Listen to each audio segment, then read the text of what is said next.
కేంద్రంలో ప్రభుత్వం కొలువుదీరింది. నరేంద్ర మోడీ సర్కార్ నడుస్తోంది. పూర్తి మెజార్టీతో ప్రభుత్వం ఉంది.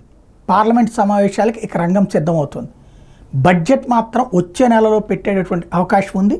ముందుగా ఈలోపు ఇతర అంశాలు, ప్రమాణ స్వీకారాలు ఇవన్నీ కూడా ప్లాన్ చేసుకోవాలి. స్పీకర్ ఎంపిక ఇదంతా జూన్ 24 నుంచి, అంటే ఈ నెల 24 నుంచి జూలై 3 వరకు లోక్సభ సమావేశాలు జరగబోతున్నాయి.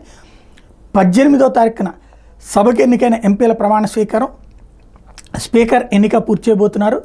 ఇక వర్షాకాల పార్లమెంట్ సమావేశాలు జూలై 22 నుంచి ప్రారంభం కాబోతున్నాయి. జూలై 22న పూర్తి స్థాయి బడ్జెట్ కేంద్ర ఆర్థిక మంత్రి నిర్మలా సీతారామన్ ప్రవేశపెడతారు. జూలై 3న ఆర్థిక సర్వే ప్రకటిస్తారు.